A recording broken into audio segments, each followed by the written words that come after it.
Hi, everyone. Welcome back. I'm here with Gary Kidgell, who is an esoteric astrologer and theosophist. He has a bachelor's degree in metaphysics from Clairgate College. And today we are going to get his thoughts on the recent transition that's happening in the astrological realm. So welcome back, Gary. Thank you, Sima. I'm delighted to be back, as always.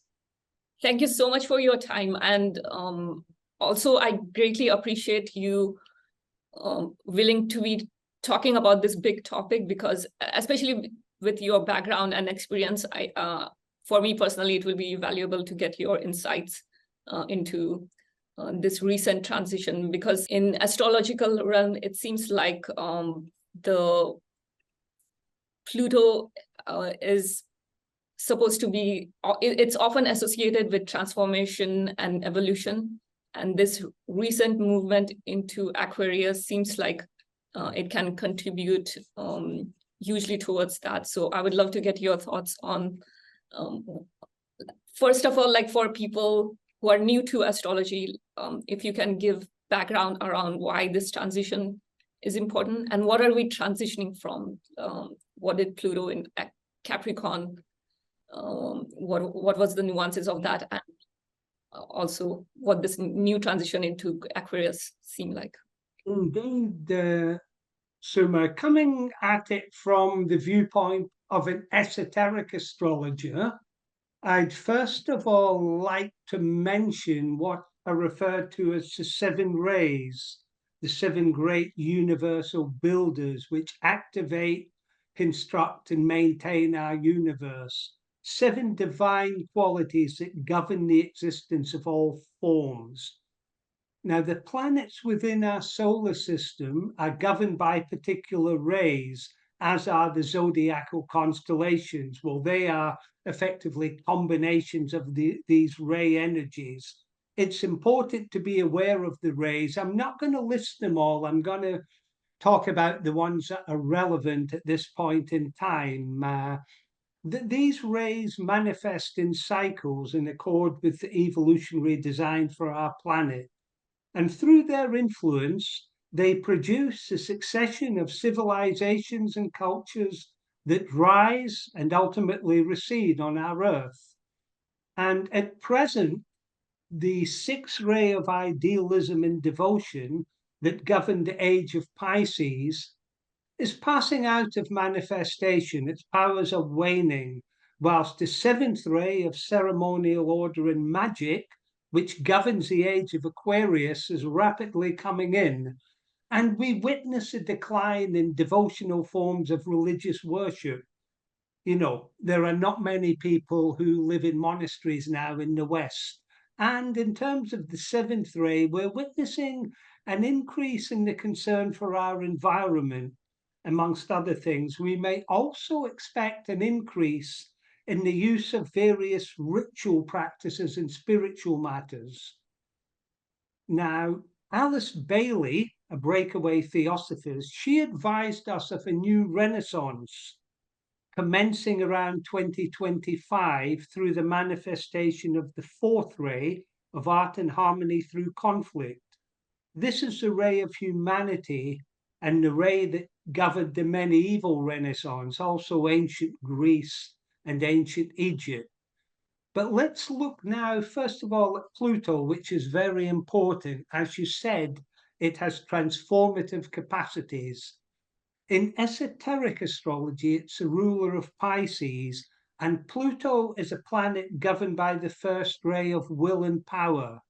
This is a ray of the creator, maintainer, and destroyer. In Indian teachings, it relates to the archetype of Shiva. The first ray creates forms, preserves them until they have outworn their use, and then destroys the outer form. This frees the indwelling life to a greater consciousness. So the first ray rules Pluto, and Pluto governs things that are deep and hidden within the human psyche. On an individual level, they relate to things that require to be transformed if one is to make serious progress on the spiritual path. The first ray energies of Pluto offer the necessary force of will towards effecting transformation. The challenge being for one to express these constructively, be it the individual or humanity, rather than using them towards personal selfish ends. You're probably aware the discovery of this planet in 1930 coincided with the upsurge in fascism that followed the Great Depression. And governed by the first ray, we witnessed the horrors of the Second World War, where negative first ray expression of might is right has prevailed. Now, Pluto in Aquarius. Aquarius is governed primarily by ray 7 of ceremonial order and magic, and also the fifth ray of concrete knowledge and science, and a little bit of the second ray of love, wisdom. So the seventh ray is ushering in the new age of Aquarius. There's currently an influx of souls on the seventh ray taking on physical bodies. Their work is to reorganize humanity's prevailing attitudes, our methods and modes of thinking. And it's also worth mentioning, as I stated earlier, that we're seeing this increased concern for our environment, particularly with young people and various movements which are developing from this. Now, the seventh ray is the ray of magic. When we use the term magic, I'm not talking about magicians taking rabbits out of hats. I mean the ability to take something intangible, something that is inner, and to give it material expression. And of course, throughout history, this is what various esoteric groups have sought to do through the practice of ritual. The fifth ray, concrete knowledge and science, well, the title's a giveaway. It rules science and research. And the essence of the fifth ray is to break something down into small parts and understand how the thing works, and then on this basis to activate this. This is how scientific research works, of course. They bore down deeper and deeper into smaller and smaller components to understand them. The second ray, not as influential, but that is the ray of our solar system, second ray of love, wisdom. Love wisely applied, wisdom lovingly applied. This is the ray that governs teaching and healing, and it's very much associated with the heart chakra and all the beautiful qualities of compassion, empathy, unconditional love, and so on. The fourth ray, art and harmony through conflict. It's all about spiritualizing matter, expressing the interplay with the spiritual planes of consciousness and the material world as best as we can. We talk of the art of living here as the ability to do this. At present, we are certainly witnessing the conflict aspect of fourth ray. And this is, of course, very concerning with the force of Pluto, its will, the creator and maintainer and destroyer aspect. So we live in dangerous times, but potentially momentous times in terms of human transformation. Now, looking at combinations of Pluto and Aquarius, Pluto ray 1, Aquarius 7 and 5, I would expect new scientific developments in quantum physics that not only enable humanity to become more effective in terms of technology, but also give us a greater realization of the inner worlds and how they function. This has the potential to redefine the various spiritual paradigms extant at this particular time. Also, the seventh ray rules the mineral kingdom, so I would expect new discoveries and applications here, a combination of rays 5 and 7. I think also Aquarius rules humanity, and through its esoteric ruler, Jupiter, it rules expansions in consciousness and psychology. And I would expect at some point quantum physics and psychology to come more closely together. Now, stressing positives, I'm talking about the whole Aquarian age here. Aquarius is the sign of the water bearer, pouring out the waters of spiritual knowledge to slake the thirst of the spiritual seeker. As in the myth of Ganymede, who dispenses ambrosia to the Greek gods, we can act as metaphorical water bearers, dispensing hitherto esoteric knowledge and insight. Aquarius rules rainfall and precipitation. And looking at this symbolically, the great Indian sage Patanjali spoke of the rain cloud of knowable things. And people who do esoteric work, and all spiritual people, are helping to assemble this metaphorical rain cloud, which one day will precipitate. And I think advances in quantum physics, allied to spiritual insight, developments in psychology, they're all interrelated, of course, can help to bring this about. Now, as you said, we have to look at where Pluto is at the moment. And going back to 2008, it entered Capricorn. And the first ray Shiva-like energies of Pluto have exerted a powerful effect upon traditional, long-established structures. In many ways, tradition has been under attack, whether it's been through the political systems we've developed, the monarchy here in the UK, the banking systems, of course, were in great difficulty in 2007 to 2009. Big business was under threat here, of course. It's worth noting that Capricorn is also the sign of karma. We had COVID in 2020, and we've also witnessed pressure on the current and previous global powers. I'm talking primarily about the USA and the UK here, and we've witnessed great socio-political divisions here.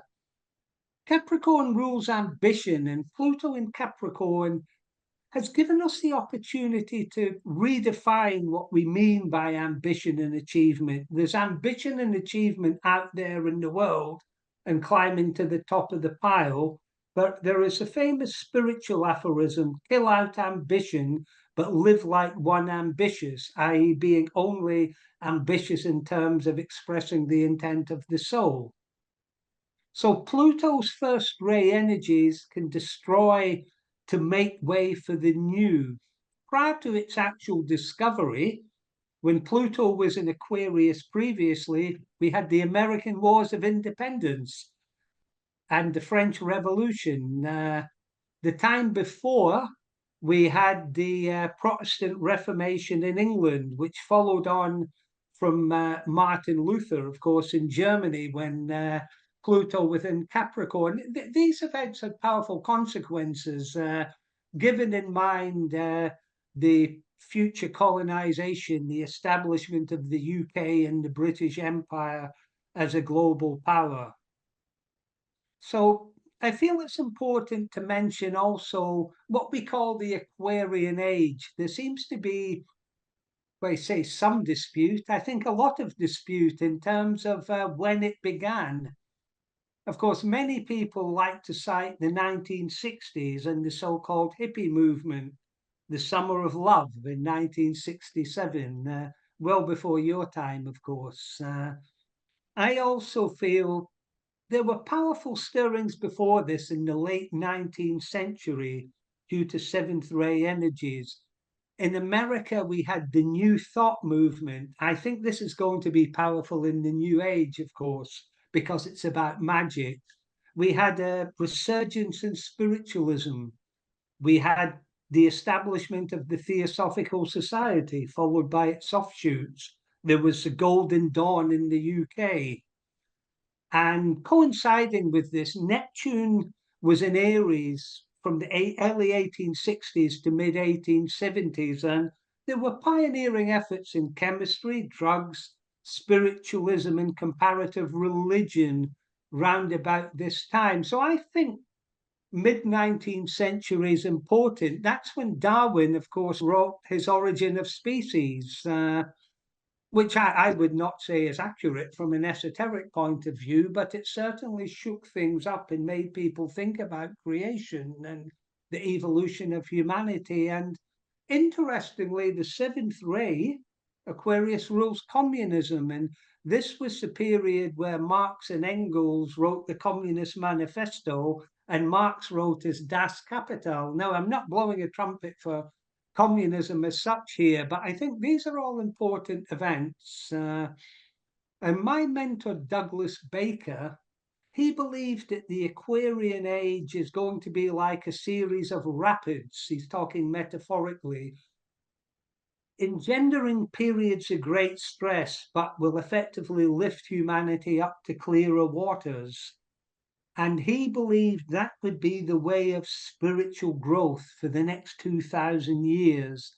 Then higher levels of consciousness would be reached in the age of Capricorn.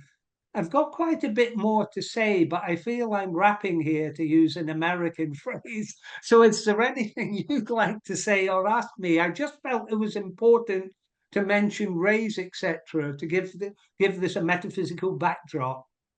Yeah, thank you for that context, and thank you for giving such a great introduction about what's going on. And going back a bit to this age of Capricorn that we are transitioning out of, what can you? Age of Pisces, sorry. Yeah, we're moving from the age of Pisces. I thought Pluto was in Pluto Capricorn. from Capricorn. Sorry, I'm confusing. Yeah, Pluto is moving from Capricorn to Aquarius, and humanity, in terms of the great year, is moving from Pisces to Aquarius. That's every 2,160 years, approximately, we move from one astrological age to another. So the age of Pisces was for since the beginning of for like this last 2,000 years. Most metaphysicians would say that Jesus Christ heralded the Piscean age and provided humanity with teachings, precepts, a moral code for the duration of the age. Of course, humanity didn't make the best of these great teachings, and this can happen, of course. All the problems are within the human psyche. It's up to us to work on these. But we had a great soul incarnate in Jesus Christ who provided us with these great teachings. So we have two transitions going on, one from Pluto in Capricorn to Aquarius and age of Pisces. Aquarius, and we're now into the Aquarian age. So I think they interact very powerfully when we have a transformative first-ray planet, Pluto, in the sign of the great astrological age which we have now entered. Can you share a bit about the aspects of age of Pisces? Pisces was very strongly six-ray idealism and devotion. And we therefore had devotional religions. Obviously, you had Judaism before, then Christianity, which of course took elements of other religions, a number of pagan teachings and so on. And then you had Islam coming from the same part of the world, but they are essentially devotional religions where there is devotion to a higher power. They're very idealistic. If the human consciousness or the consciousness of the practitioner isn't sufficiently developed, they tend to react angrily if their idol or ideal is questioned. These are different religions from the ones of the East, of course, such as Hinduism followed by Buddhism as an example. And the Zen arose through the interaction, through Buddhism and, Tibetan Buddhism that arose through the interaction of Buddhism and the Bon religion. And from the perspective of evolution of consciousness, what do you think is going to transition from age of Pisces to age of Aquarius? Very much knowledge over belief. That's very important. you may be aware, I know you're studying astrology, that astrologers use keywords and key phrases. And the key phrase of Pisces is, I believe. Pisces is the sign where things are deep and hidden, whereas Aquarius, and Pisces a water sign, Aquarius an air sign, it's all about I know, knowing things. That is the key phrase, I know. And that is why I'm mentioning things such as quantum physics and science and technology. I believe it was the Bailey teachings that stated that scientists will effectively discover the existence of the human soul. I can only conceive of this through quantum physics, of which I am no expert at all, but relating it to metaphysics, you have the quantum level corresponding with etheric substance. You have dark matter as astral substance, emotional, and dark energy as mental and beyond. And you have discoveries such as interference, where there's interaction between components of the different worlds. And I believe it will be through something along these lines that the existence of a higher factor within the human psyche is discovered. And I think the Aquarian age is the most likely time when this is going to happen. And when you mention, I know, Gary, it's what do you refer to as knowing? Is it knowledge-based knowing, or because in metaphysical world, knowing has yes, that's a very intelligent and very resonant question. I mean, there is knowledge of the outer world. That is a form of knowledge, but there is also, of course, the realization from within, that sort of knowing that one is an immortal being within a physical body, that is an aspect of a greater consciousness, and that one has a purpose on this earth related to that greater consciousness, and that one's growth contributes to the growth of humanity and that greater consciousness. That's an Aquarian thing as well. That's a higher expression of the same archetype. Every astrological archetype can be expressed on what you could call a spectrum of human consciousness, from the most dense physical up to the highest spiritual. But one has to, of course, individually be able to access those higher levels of consciousness to express the higher qualities. I'll use another quantum term, superpositioning. When you have a placement in the chart, that can express itself at many different levels. It's like Schrodinger's cat. There's two possibilities, but with astrological placements, there are multifarious possibilities. But when consciousness interacts with the outer world, that superpositioning effectively collapses, using quantum language again, and there is a form of expression. We're getting into the abstract here. I mean, my domain is more mythological symbolism, but that, again, symbols are multivalent, so there is a correspondence. But I believe that quantum physics in time will unveil this new paradigm. As an example, I'm digressing, but I think you'll like this. Theosophy and, of course, Indian teachings talk of the creation of the universe by, we say, Parabrahman, the great transcendent reality, who has this thought which gives rise to the entire universe. And that great being is both transcendent of the universe, but also immanent within the universe. Now, when that thought is occurring, is it one of many thoughts? Just as if we are going to perform a certain action, we might think of a number of ways as to how to do it. So as above, so below, the great axiom on the emerald tablet attributed to Hermes Trismegistus. Similarly, is Parabrahman having these different thoughts? Theosophy would say our souls are part of a planetary consciousness called the planetary logos. And when we connect with the soul sufficiently, undergoing initiation, we become aware of the intent of the greater being. Our planetary consciousness would be having different thoughts, superpositioning. Similarly, at the solar level, that our monads or spirits are a part of. And what I'm driving at here, when we study astrology, we're looking at the physiology of our universe, not merely the anatomy, which astronomers, do a fantastic job in unraveling. We are looking at how the component parts interact, at various levels of consciousness. We must be aware that planets are living things, the whole universe is alive. These zodiacal constellations, immense lives are operating and interacting through these structures.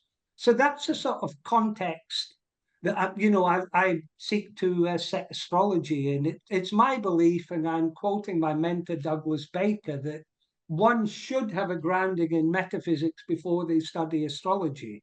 Now, that's a personal view, of course. I'm not trying to put anyone off studying a great science, but I do think it's important. And as I say, I think we live at a precipitous period. And of course, in your occupation, you're heavily involved in this. Pluto in Aquarius. Aquarius rules the internet. If you think of the morphology, the shape of the Aquarius symbol, it kind of reads www. It's an air sign associated with communication, which in many ways is a forerunner to telepathy. Like artificial intelligence, this is your domain, of course. Like any other tool, it can be used for good or evil. It depends on the quality or level of one's consciousness.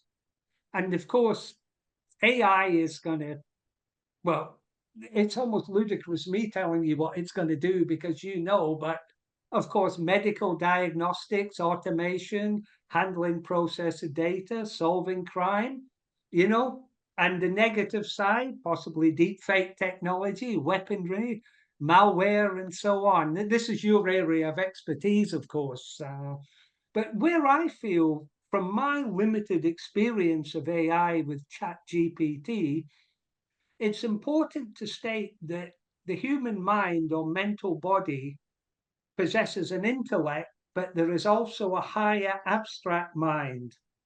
And the current stage of humanity the current level is at that of the intellect. We've unfolded the intellect to the nth degree wonderfully, but the human mind tends to struggle at the level of abstraction. This is where Jung's work on archetypes and symbolism, etc., is so important. But what I feel here is that AI is going to do all the metaphorical heavy lifting for us. I mean, it's the most sophisticated search engine one could have. And it's going to save so much spade work, being performed by the lower mind that will free us to develop the higher mind and intuition.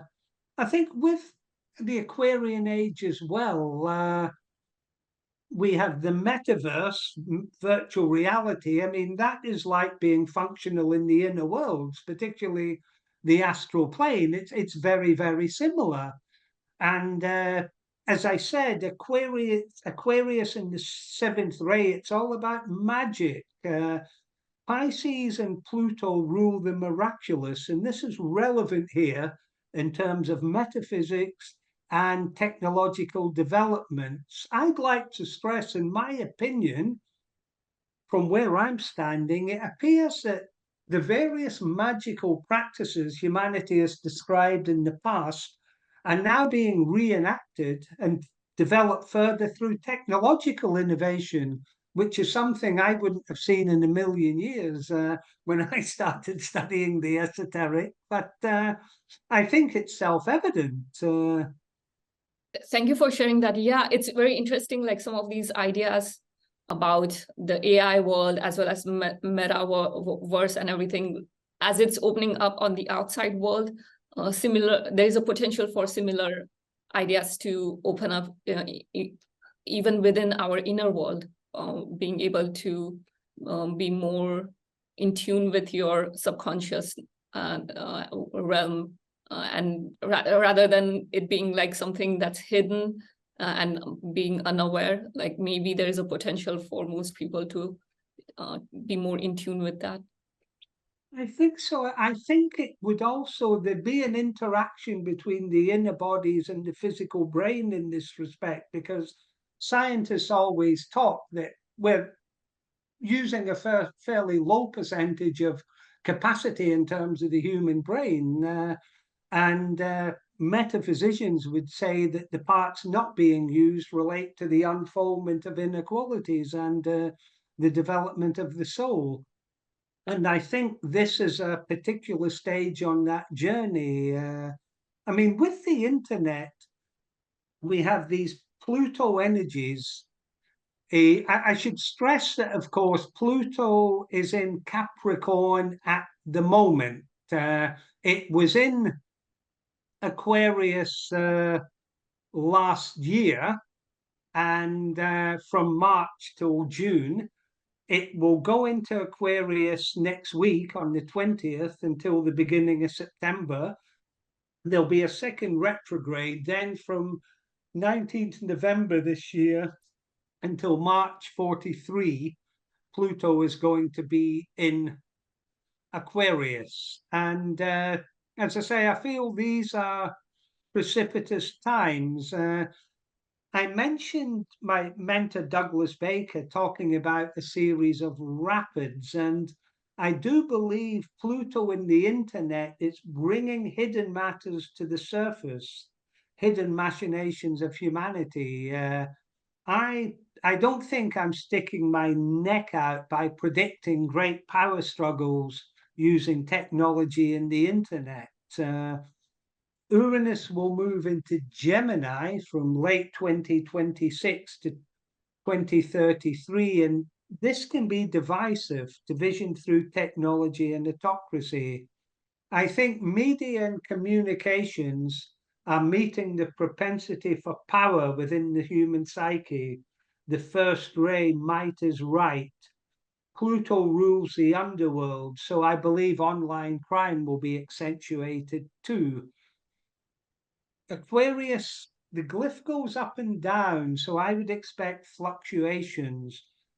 And in esoteric astrology, we relate, well, it's a Christian term, heaven and hell in terms of humanity. I'm talking metaphorically. I would suggest the closest to heaven that we have in physical incarnation is probably falling in love, the birth of our children, and of course the high states of consciousness like samadhi, and or what we call in the West cosmic consciousness. And hell, I would think the closest humanity has come to hell would be the concentration camps and labor camps, which I can feel my vibration sinking even mentioning those very words. I think also we're witnessing great power with global corporations, and Pluto in Aquarius implies murky dealings that affect humanity as a whole. And when Uranus is in Gemini, I'm concerned about the concept of divide and rule. When Pluto is retrograde, it reveals, and Pluto retrograde in Aquarius implies the hidden activity of groups being exposed.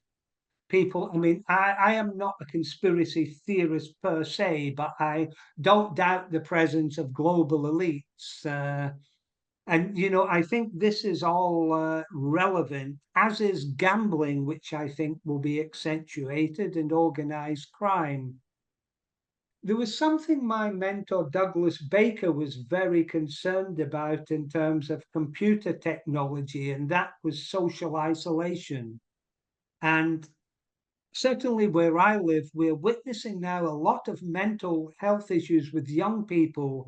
I don't believe it's entirely related to the use of technology, but I feel this is relevant. But what I feel more relevant is the lack of a belief in the divine or in a higher power.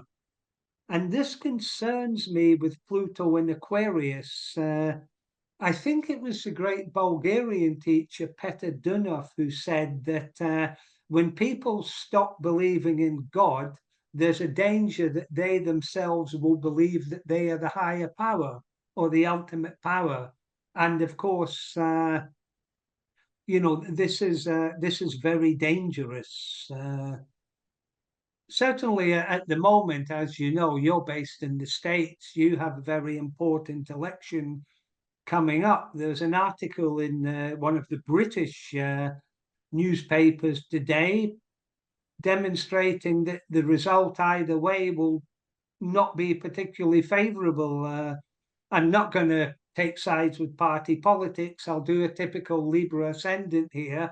But basically, the newspaper's saying victory for one side will embolden certain dictators in the world, and victory for the other will undermine democracy as a process. That is momentous. And when you think that when the American election it's always the beginning of November, I know because it's my birthday about the time that it's announced. And a couple of weeks later, Pluto is into Aquarius for 19 years. Being more positive, Pluto rules the esoteric. Aquarius rules psychology. It's very favorable for Jungian psychology and transpersonal psychology. Great potential for expansions in consciousness here. And really, the Aquarian age is all about fellowship and amity. And this next 20 years, Pluto in Aquarius, as I mentioned, quantum physics, fellowship and amity through the discovery of hidden worlds. And it's very much I know rather than I believe. As you know, this is different from the Piscean age. In the early days of the Piscean age, a prophet could appear or a demagogue and make statements about the divine and the workings of the divine. And they would tend to be believed if they were reasonably coherent and respectable enough. Whereas that's not going to wash in the Aquarian age.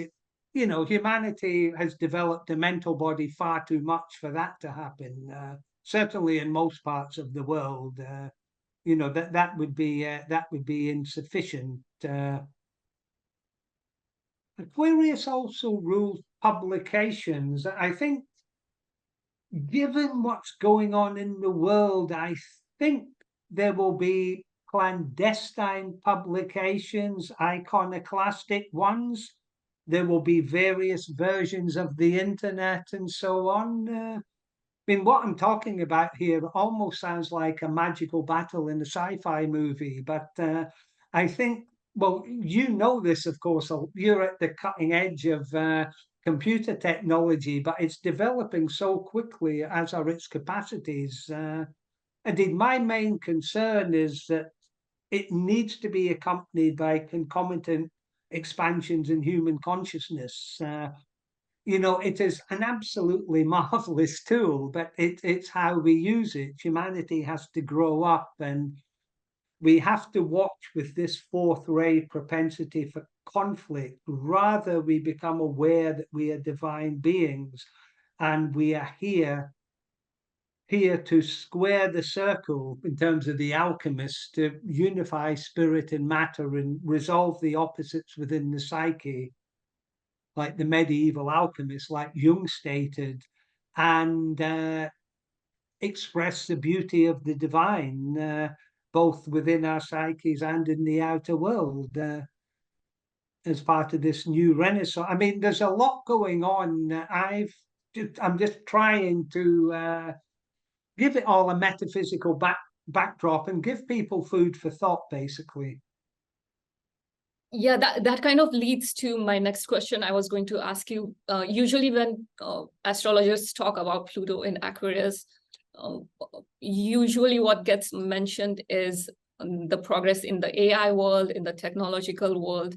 But is there, as you pointed out, is there a complementary progress in the metaphysical world, in our consciousness? And because not much has been talked about that, or what are the nuances of that realm progressing how could it express itself progressing? Well, that is what I would like to see. Aquarius also rules groups, so it's important we function as groups in terms of our spiritual development. And we should be very much looking at hidden factors and employing our will towards spiritual transformation. Of course, that doesn't mean being willful in a selfish way. It means using the will to overcome negative aspects within our psyche so that we are more spiritually effective. These are the things I would like to see happen. There is great potential here, as well as with the AI and the technology, becoming more aware of who we are, and Aquarius being the sign of humanity, Pluto ruling things that are deep, being aware of our deep interconnectedness. I mean, you mentioned I'm a theosophist. I mentioned the founding of the Theosophical Society as one of the heralds of the Aquarian age. With, I mentioned it along with New Thought, the resurgence of spiritualism, and so on. And I do feel that theosophical teachings were given to humanity very much as a bridge to take us into the age of Aquarius, to provide a paradigm which can serve as an advance point for science that can regenerate the religions of our world. Of course, we live in an ever-evolving universe. Nothing is static. These teachings should not function as dogma any more than any of the earlier ones should, of course. They're simply signposts at a particular stage in the evolution of humanity and our planet. Important ones, I would suggest. Of course, you're probably aware a lot of theosophical precepts are taken from the East, particularly Hindu Vedanta teachings, although Madame Blavatsky stated that theosophy was derived primarily from the Neoplatonist teachings. But I think anyone who studies Neoplatonism very quickly, if they're aware of Advaita Vedanta, they are so similar in terms of their import and their metaphysics. But I think an important bridge. But I do feel, as I say, with the capacities of AI, the developments in quantum physics, which these things are really in their infancy. There's no, certainly not with my consciousness, and no telling how far these are going to go, but very far, I would suggest. Yeah, those are really good points, Gary. And going back to what you mentioned earlier about in age of Pisces, where it was more about I believe, maybe and I'm just speculating, maybe in that age, we explored all different versions of I believe, like believing in religion, believing in science. Like, I'm not anti-science, but blindly believing in science or religion. And now that we have explored all of that, now we are going into a phase of I know, which could also have multiple expressions. Maybe I know for some is all about outer world knowledge, and AI is kind of like going in the extreme realm of that, of knowledge. Whereas this other expression of I know, which is the inner knowing, that could also find its own way of expressing itself. Yeah, you're mentioning the Piscean age as well, and I believe, I think a lot of the problems came from misplaced belief and the abuse of power. People believing in their tribe, their country, their empire, if they were one of the powerful European countries, and so on. And of course, you think of the religious battles with the Crusades, the appalling horrors of the Inquisition, and so on.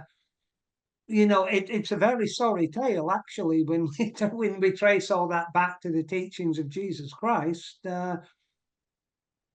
And now I would like to think with knowledge, if we can overcome, I'm speaking about humanity individually and collectively, the darker forces within our psyche, the potential is enormous. Carl Jung said that until we can overcome the darkness within our own psyche, we're going to have problems. I mean, my personal view of communism is it's a very beautiful idea, but it's completely impractical. Certainly at this stage of the human condition. It came, of course, from an atheist. It's materialistic, but when one thinks of humanity all, emanating from the divine, all being aspects of the divine, all part of the one life, it's in that respect, it's sensible, but it's all the factors within the human psyche that get in the way. Can you also share a bit more about what Dr. Douglas Baker mentioned about Age of Aquarius? Well, he was very much emphasizing spiritual group work. I mentioned it a little bit earlier, and groups would come together.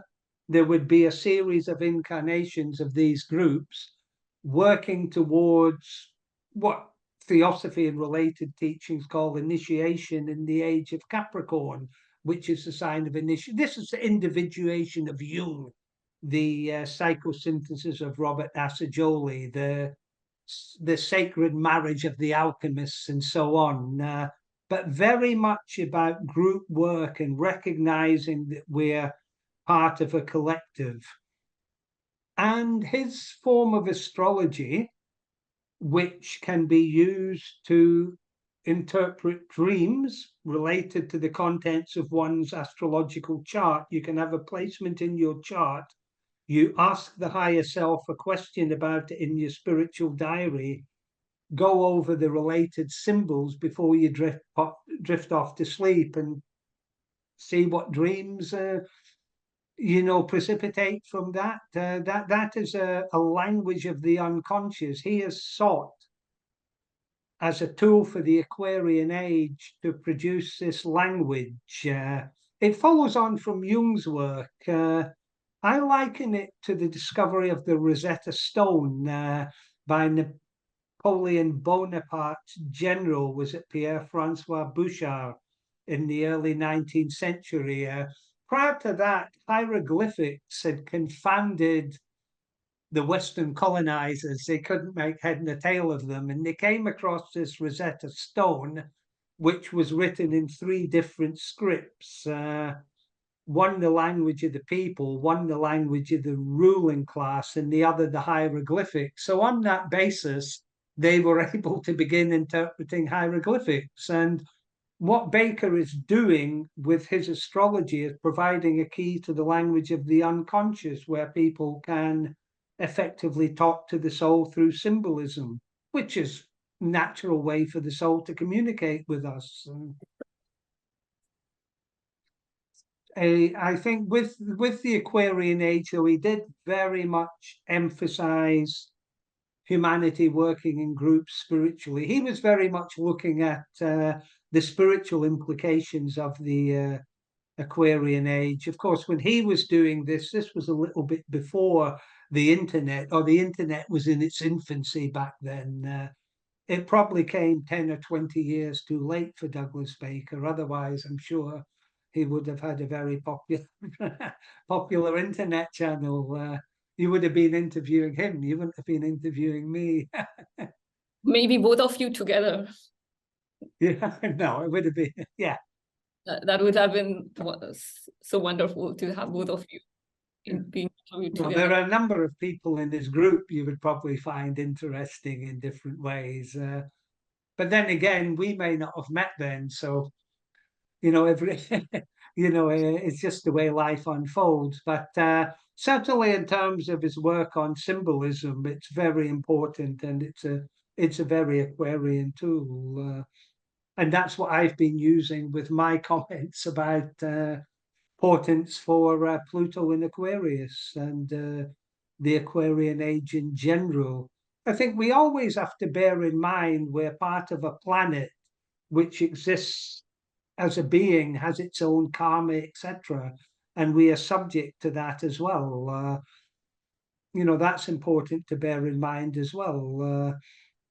It's why I tend not to comment on karma to any great degree, because I don't, well, my consciousness is not sufficiently developed, because we are subject to the karma of the greater lives that we are a part of. I can make general statements, but it's such an immense concept. It's yeah, symbolism is very key, I think, in your evolution of your consciousness. It's almost kind of like an encrypted language you start learning as you evolve more. Because otherwise, if you're not in initial phases, if you're not even aware about it, some of those ideas, like, they are kind of key to unfold in your awareness through dreams or through just real life experiences.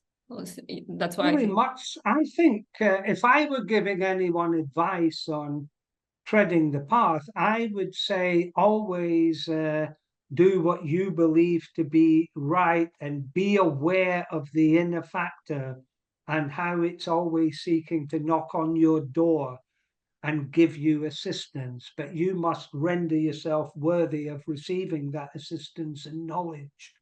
And regarding spiritual teachings, I would include Theosophy here along with all of them. I liken them a bit to, well, I used to play keyboards, and you spend time learning your scales and various musical theories and so on. You certainly do if you play a keyboard, and because the notes are sequential, it's quite easy to understand musical theory. But once you really start playing the instrument in your own way, the theory doesn't go out of the window, but it becomes very secondary to what you're actually doing. The theory is just really to get you to a certain stage where you are attuned to the creative process. And I think it's exactly the same in spiritual development. There are great teachings which can assist us, but I think in the Aquarian age, as well as us being aware of our interconnectedness, we also function as individuals, unique individuals with an existential psyche, but as part of that greater collective. And Pluto provides us over the next 20 years with these transformative capacities. Yeah, I think symbolism is a great transformative capacity. It's as you kind of hinted to, it's kind of like reception of meta-knowledge, not just like what's happening, but what is meta-knowledge of behind what's happening. Very much so, yes. I think you've brought up a very good point with Aquarius and knowledge. Then you have the meta-knowledge beyond, and that is where we as members of humanity are striving. But as part of a collective, I believe certainly in Western incarnations, that knowledge then must be used in service in some way for humanity to improve the human condition. I mean, we're dealing with vast questions now, but I don't believe enlightenment is just simply attaining enlightenment and disappearing into perpetual nirvana. There are higher expressions of it. Until that meta-knowledge comes into your awareness, it's usually one is only dealing with the surface level activity versus where it's really originating from.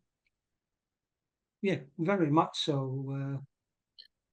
And one more thing I wanted to ask you, it's looking back at 2023, how there were so many planets that were in retrograde in last year.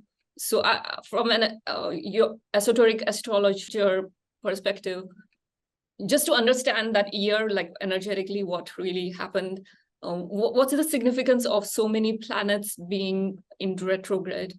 How does it affect energetically?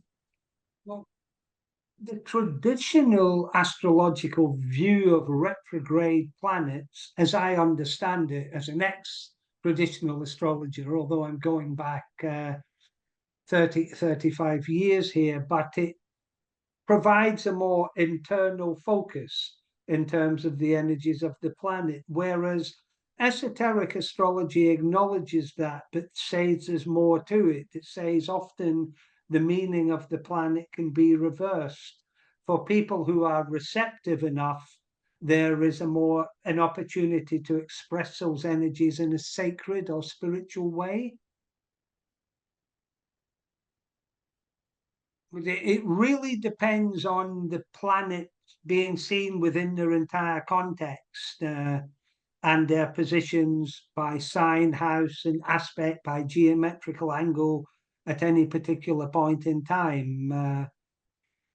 I should also have said at the beginning, it's a commonly held theory I would agree with, that the so-called outer planets, that's Uranus, Neptune, and Pluto, affect us on a generational level, whereas it's really people who are seeking to affect spiritual transformation who are receptive more to their energies on a personal level. I certainly experienced that both with Uranus and then Pluto transits through my first house. I'm going back to my late teens and mid to late 20s here, but certainly both transits had quite a powerful effect.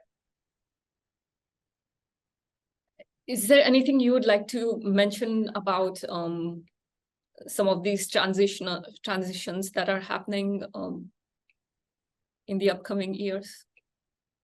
And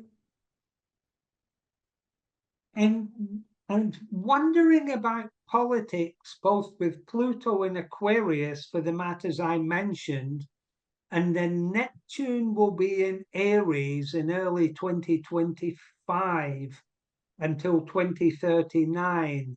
And Aries is the sign of politics and leadership. Now, Neptune and Aries aren't natural bedfellows. I expect greater idealism, which will probably result in a lot of empty virtue signaling. I would expect greater deception, ideas that are perhaps a bit woolly, confused. Although when Neptune is retrograde in esoteric astrology, we say that reverses the meaning. It's a lot more potent. So perhaps at that time, I would expect very powerful political ideas arise from subjective levels through intuitive insights, etc. I imagine when it goes into Taurus in 2039, there will be issues in terms of economics and finance as well, affecting us that way. But I think we live in very interesting times, for sure. I mean, I have had a relatively easy ride in my life compared to my parents. I was born in 1958. I was a late child. My parents were teenagers involved in the British war effort. So their formative years were very, very different from mine. And I just wonder now what's going to happen over the next 20 years or so. I think there's great potential and the spiritual will win out, but I think there may be some real shocks that provide valuable lessons to us. And I think really humanity has to realize its essential oneness. And there's nothing wrong with having leaders and inspired leaders, but we don't want what I call dominant dogs in the pack, just leading for the sake of it and doing all they can to retain power and steer the ship when they perhaps don't know what they're doing. I could then talk about Plato's ideas with government and how moral philosophers should govern the state. I believe what he was talking about were spiritual initiates, i.e., people of a highly elevated level of consciousness. Of course, I imagine if I were to mention that in political circles today, that would be greatly challenged. Firstly, I'd be talking to people who have not studied metaphysics. There would also be the issue of how do you determine how evolved someone is, and the other issue, of course, people would view it as anti-democratic. And of course, Plato was not a great fan of the demos. I think his ideas went more back to the idea politically of indigenous cultures where wise elders guided the tribe. You know, everyone didn't have, they respected the wisdom of the elders. And I think there is a certain parallel there. I'm not saying we should do away with democracy at this stage, but all these questions, you know, come under the spotlight. And, well, I think more so over the next 20 years or so with Pluto in Aquarius. Yeah, and I'm not even sure if it's what we call as democracy is really democracy, because you get to choose only from like 2 candidates. Yeah, exactly. And they seem to, yeah, and the caliber sometimes of the parties and the candidates perhaps isn't the best. Yes, I know. It's a choice. Yeah, I mean, if it were true democracy, everyone would have an input in some shape or form in terms of ideas, etc., perhaps through various collectives and representatives. But of course, these parties would argue, well, in America, you elect senators and Congress people, etc. But as you say, you've got 2 parties, which is similar to the UK, of course. Yeah, and it's usually someone who is able to push through really hard and get there. Yeah. And especially in the States, of course, in terms of financing campaigns, etc., you know, in terms of presidents, whereas in the UK, it's someone, you know, who rises up, you know, is elected by the party. But I do think Pluto, first ray, Shiva, you know, when forms have outgrown their purpose, outlived their purpose, rather, then they are cut away. That is a principle of the universe, and we should be alive to that. Just as we go through various stages of infancy, childhood, adolescence, adulthood, certain things effectively cut away, and things that we would perhaps not want to lose in childhood are completely meaningless to us as adults. And I think we must look at various systems on our planet in the same particular way as humanity evolves, of course. Thank you for giving kind of like a signpost for the next 20 years. It's a big transition, so I appreciate you. I believe it will be, yes. And thank you for asking me to do this. As I mentioned, it's not my normal domain. I look at charts in terms of the soul's purpose and look to guide the individual in terms of psycho-spiritual transformation. But I've enjoyed doing this, and I feel it's particularly relevant, you know, given the period that we're going through and the portents for this transit of Pluto in Aquarius. Yeah, it's hard to say because 20 years is a long time, and if there are any like unseen breakthroughs, like it could open up a whole new realm that we were not aware of. Like 20 years ago, when internet became big, it opened up many new ways of working, and almost like a new society. And of course, I appreciate that comment from yourself, given your area of employment, the sector that you're working in, you know, in terms of computers and AI, the developments, well, you'll know, are so rapid in what's going to come next. Yeah, it will be interesting to see how things unfold over the next 20 years, whether it's like taking the technology world to a whole new level through AI, or if there are any more other openings and breakthroughs that will help us expand us. Of course, yes.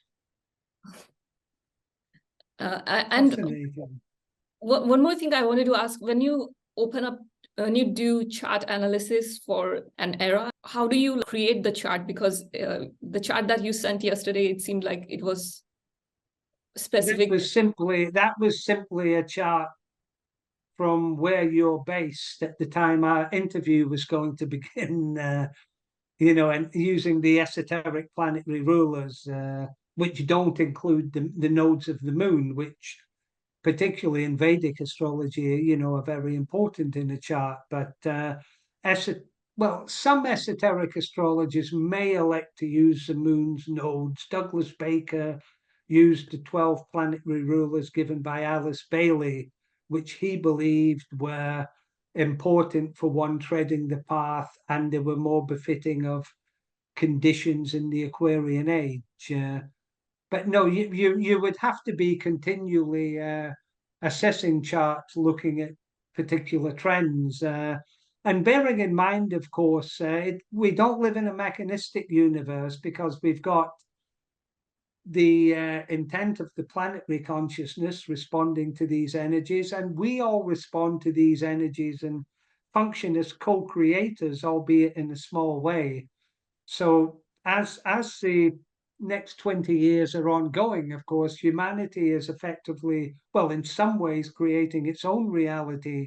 And then you have to factor in karma, both personal, national, planetary. So it is a very complex process, yeah. And when you look at the transitions for next 20 years, do you look at charts from all different locations? Well, I would simply be looking really at the planets in the signs. I would look at the outer planets first and foremost, Uranus, Neptune, Pluto. Then I would look at Saturn in terms of the dispensation of karma. I would look at angles Mars was forming in terms of potential conflict, or in terms of using these energies in a transformative way. It's the esoteric ruler of Scorpio. And I mean, I'd look at it in the way I would look at an individual chart, but bearing in mind this is humanity as a chakra within the planetary consciousness. So you would mostly focus on the outer planets, because that's going to be... Yes. The other thing, to explain it very simply, because they're slow moving, they spend a lot of time in one sign, so they're more likely to produce greater or more pronounced effects that are longer lasting. You would also look at things like new moons and full moons as well, that might trigger certain events. Yeah, that makes sense. It's very interesting how astrology provides the tools to read what could, I know nothing is set in stone, but getting a sense of some of the dynamics that are unfolding. That's always interesting to read. It is, and always good to know the energies in the collective unconscious, how they're most likely to affect us, and how we are, as individuals, certainly are most likely to respond to them. So looking at an individual chart, you'd be looking at the relationship between the individual chart and the positions of the planets in the heavens, what are called transits.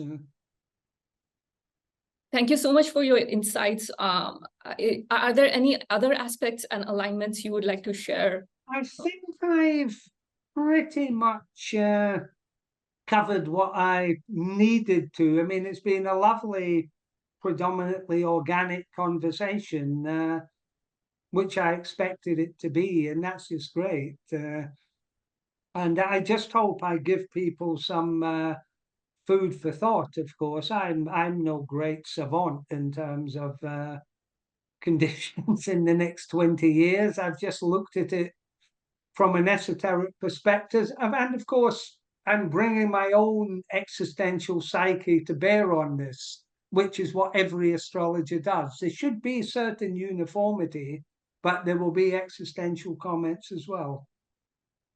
And did Doug Baker refer to some of the made any references about Pluto in Aquarius transition? I am not aware that he did. Some other people in the group may have some of his files that may mention this. I could certainly check. I mean, Douglas passed over in 2011. He spoke a lot about the Aquarian age, as you would expect any spiritual teacher in the late 20th century would be mentioning the Aquarian age an awful lot, of course. And, because we are transitioning from the Piscean age to the Aquarian age. Sounds good. Thank you so much and taking the time to research and come up with these ideas to share with the audience. I really appreciate it. Well, that's really lovely, Suma. Thank you very much. I was honoured and delighted to participate again. I think this is the third interaction we've had, and they've all been really lovely. Yeah. Same here, and likewise, I would love to continue our interactions. I love getting your insights. Thanks. Thank you. Yeah, that would be a pleasure.